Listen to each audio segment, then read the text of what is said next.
changes the power balance globally, effectively, because that's also what this war is about, in my opinion. How will that impact positively onto these countries that are kind of, I see them as waiting in the wings to see what's going to happen?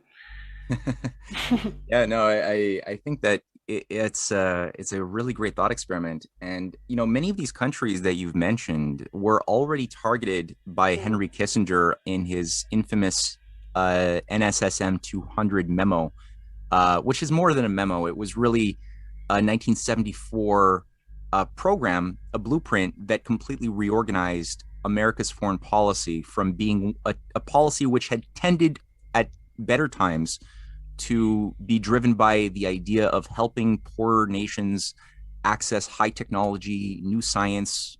This is what the Atoms for Peace of Eisenhower was sort of driven by, or Kennedy's outlook towards helping Africa develop hydroelectric power with Ghana as the spearhead of that, and that was all abandoned. And Kissinger's NSSM 200 made the point that no, we have to instead focus on population reduction in these countries that all want to get on with a Japan style economic model and pull their people out of poverty. That might sound good, he said, but in reality, that's going to contribute to overpopulation far too much. And instead, US foreign policy must be geared towards withholding food in exchange or as a threat if these countries don't abide by different IMF or other conditions that we demand upon them.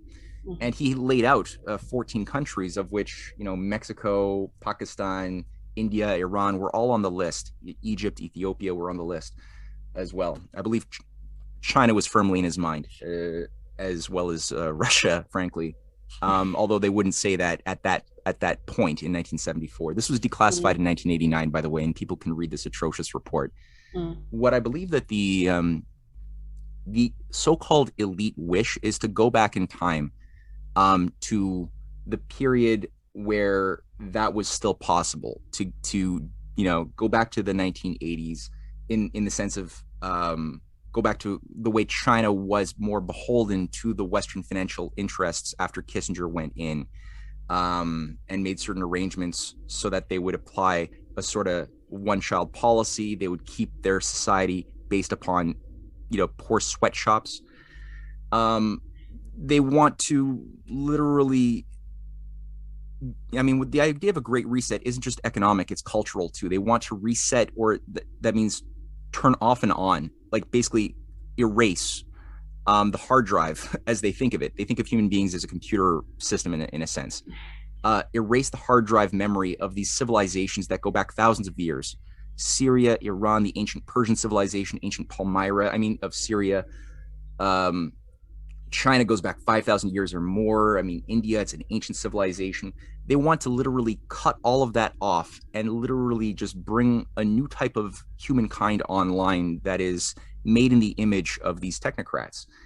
Up until now, these smaller countries have been forced to submit in many ways and suffer from this because every time that you've had a national patriot who has achieved political power, whether it's been in Syria or occasionally in India or Mexico or Pakistan, they've often been, since the 1970s, relatively isolated. They haven't had a coalition of other nations to stand together and say together, no, we're going to fight together in a coordinated fashion.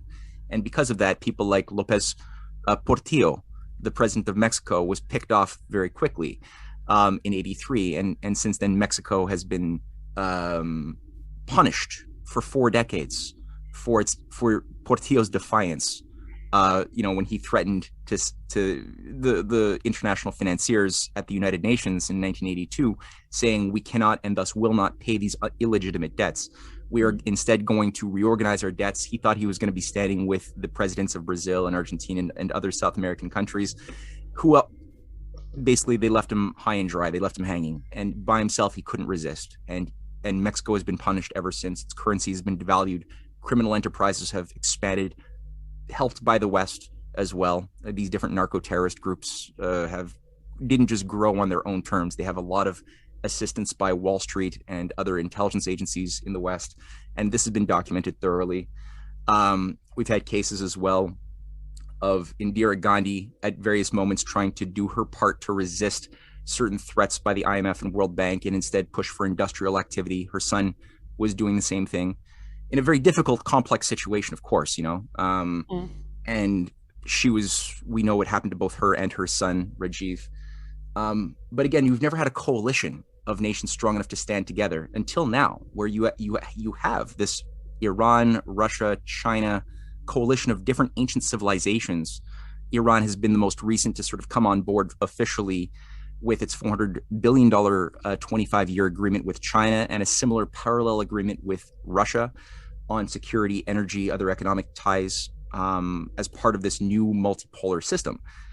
And with that, I think we now have a sphere of influence, which has given a lot of these smaller countries for the first time the confidence to resist, to say, Mm. okay, well, maybe we won't be picked off like a Gaddafi. Gaddafi didn't have a Russia, China, Iran alliance in 2011 when he was killed. Bashar al-Assad he came very close, but Russia swept in to prevent the Gaddafi treatment in Syria's case. And since then, there's been increasingly bold and amazing discussions that I'm seeing from the Chinese intelligentsia and others about Syrian reconstruction, the extension of rail lines from Iran into Iraq and through Iraq into Syria and thus into Lebanon and beyond, as far as a driver for real reconstruction, stretching the southern route of the BRI into Southwest Asia and maybe even into Africa. Many African countries like Ethiopia are they're very excited about this. So to say that, everybody is this is all part of the blueprint, all part of the great game script of the Davos crowd, I think just creates a lot of contradictions if you hold to that. There's a better, I think, more elegant, truthful explanation of why these countries are so excited about the possibility that a new viable economic order is being brought online for the first time that has a different operating system. You have a lot of the same tools, things like, terminologies like the fourth industrial revolution. We see those terms used by the leaders of Russia, of China, and it confuses people who see that, oh, that's a great reset terminology. That's thus bad. And it's like, no, that term actually goes back to the 1960s. It simply refers to the idea that human society, as we move into the nuclear, the computing, the age of computers, quantum computers, there is a new upshift in how human beings utilize technology for a certain economic effect. And increasingly, repetitive types of jobs. We know that through automation, you can liberate people from who do the sorts of menial, mindless tasks with which a computer could do. There are certain things that involve 3D printing, which is very useful as a technology. Or, like another example would be machine learning. Like there's certain types. Machines are not creative. They're still limited to the input of a programmer. They can't break their own program, but they are capable of learning based upon experiences that they can adapt to. They're adaptive. That's useful in medicine. It's useful in mining, in space technology, and a variety of things. So when you hear the terms used fourth industrial revolution from China or Russia, and you look at how those technologies are being deployed there, and you contrast them to how people like Klaus Schwab is thinking about the same terminology, the same words, and how they're being used under what design in his ivory tower view of how humanity should be organized, it's two very different effects.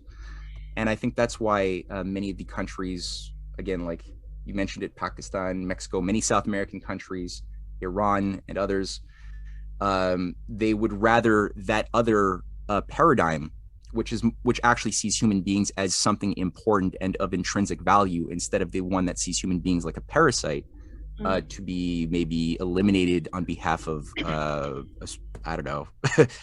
Yeah. So that's one way of addressing it. There's so many ways I could